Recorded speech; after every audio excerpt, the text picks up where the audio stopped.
Una frase famosa dice: los tiempos difíciles crean hombres fuertes. Los hombres fuertes crean buenos tiempos. Los buenos tiempos crean hombres débiles. Y los hombres débiles crean tiempos difíciles. ¿Pero es cierto? Hoy te invitamos a explorar con nosotros qué tan real es este dicho. ¿Los tiempos difíciles crean hombres fuertes?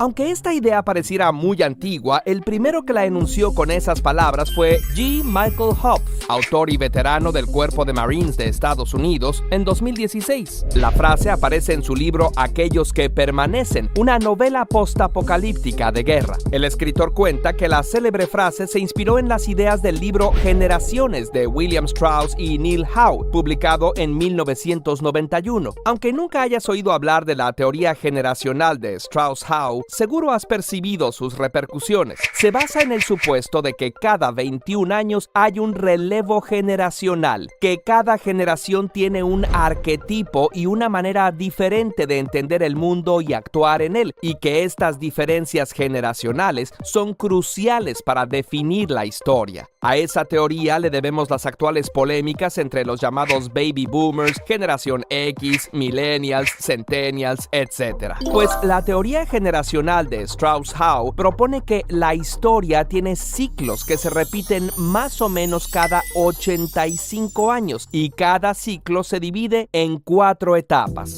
Cumbre. Después de una crisis, las instituciones se fortalecen, la sociedad tiene un propósito en común y hay prosperidad.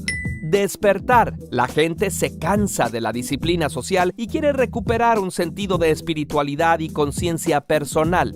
Desengaño. La gente ya no confía en las instituciones que se han debilitado. La sociedad busca el placer material y el individualismo. Crisis. Una etapa de conflicto en la que está en peligro la nación y los esfuerzos de la comunidad se concentran. Según los autores, en Estados Unidos, la crisis de la depresión financiera de 1929 y la Segunda Guerra Mundial llevó a una cumbre con la prosperidad alcanzada entre 1946 y 1963. El ciclo tuvo su etapa de despertar con los movimientos espirituales y estudiantiles de los años 60 y 70 y terminó en desengaño con el boom económico y el materialismo de los años 80. En cada etapa alcanza la mayoría de edad un arquetipo generacional: héroe, artista, profeta y nómada. Las generaciones de héroes llegan a la etapa de crisis como jóvenes adultos. Son optimistas porque crecieron como niños protegidos y después de la crisis maduran como personas enérgicas y excesivamente seguras, convirtiéndose en ancianos con mucho poder político. Un ejemplo sería la llamada generación grandiosa que peleó en la Segunda Guerra Mundial. Las generaciones de artistas nacen durante una crisis, por lo que crecen sobreprotegidos y alcanzan la mayoría de edad durante una cumbre. Se convierten en líderes orientados a la administración y luego en ancianos precavidos y pensativos. La generación silenciosa de Estados Unidos sería un ejemplo de este arquetipo. En la etapa del despertar llegan a la mayoría de edad las generaciones de profetas, que nacen durante la cumbre y por eso fueron niños mimados. Su interés como adultos jóvenes está en la trascendencia espiritual y el despertar de la conciencia personal, aunque ya en la madurez se preocupan más por la moral y los principios. Los Baby Boomers son un ejemplo de una generación de profetas. Los nómadas crecen durante un despertar siendo desprotegidos y alcanzan la mayoría de edad en la etapa del desengaño. Son jóvenes adultos aislados que en la mediana edad se vuelven líderes pragmáticos al enfrentar una nueva crisis y al sobrevivirla se convierten en ancianos resilientes. Un ejemplo de nómadas sería la generación X. Según este modelo, es claro cómo las épocas difíciles producen generaciones fuertes y las generaciones fuertes crean tiempos de orden y prosperidad. Es un esquema muy atractivo que no solo nos ayudaría a entender la historia, sino incluso a predecir el futuro. El problema es que esta teoría no tiene sustento real. Muchos historiadores la han calificado de pseudocientífica y otros han dicho que es un horóscopo histórico que no resiste el escrutinio académico.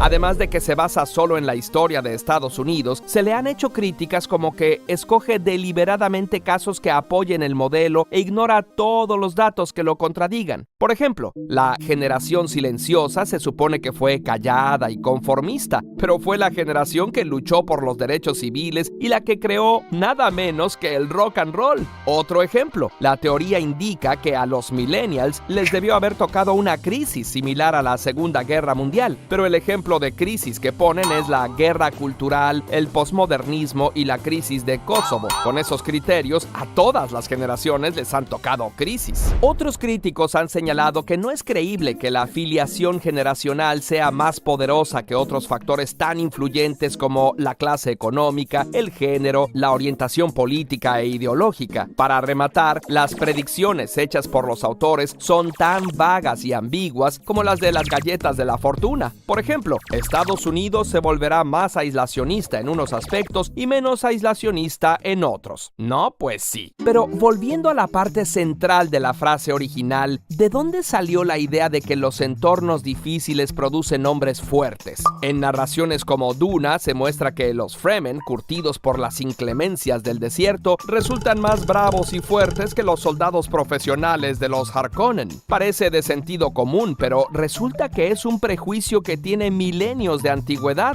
Ya en su libro La Guerra de las Galias, el general Julio César refiere que de todas las tribus de las Galias, los belgas son los más fuertes porque están muy alejados de la cultura y la civilización. Los mercaderes no les llevan cosas que afeminan el ánimo. También el historiador griego Heródoto habla de cómo los prósperos persas no pudieron invadir a los feroces escitas que vivían en tierras infértiles, lo que los hacía invencibles. Pero estas representaciones no eran muy fidedignas. No dudamos de la valentía de los belgas, pero lo cierto es que las tribus de Europa, incluidas las de Bélgica, eran constantemente derrotadas por los ejércitos romanos, más organizados y mejor alimentados. Tanto César como Heródoto retrataban a estos pueblos como bárbaros incultos y fieros guerreros con propósitos de propaganda. Primero, para justificar el uso de la fuerza contra ellos. Incluso en la actualidad, los gobiernos militaristas retratan a sus adversarios como salvajes, para así poder atacarlos con más saña. En segundo lugar, estas narrativas sirven para criticar a sus propias sociedades en un afán de que no se vuelvan blandas y débiles. Entonces, los tiempos difíciles no necesariamente crean hombres fuertes, pero ¿los hombres fuertes crean buenos tiempos? Si la definición de hombre fuerte es la de un líder dominante y poderoso, la respuesta es no. Stalin fue un hombre fuerte que dominó la Unión Soviética y trajo una época de hambre, represión y temor. Hitler fue un líder dominante y poderoso que llevó a su país a la guerra y a millones de personas a la muerte. Y luego está la pregunta de ¿buenos tiempos para quién? Hay líderes poderosos que traen buenos tiempos para ciertas élites y tiempos muy difíciles para todos los demás, como en las dictaduras latinoamericanas. U otros como Henry Kissinger, que es visto como un diplomático fuerte que defendió los intereses de los Estados Unidos, pero que causó tiempos extremadamente difíciles en Camboya, Bangladesh, Chile, Argentina y otros lugares. Bien, si a nivel histórico la frase no se sostiene, ¿qué tal a nivel personal? Pues la ciencia nos dice que, en general, la adversidad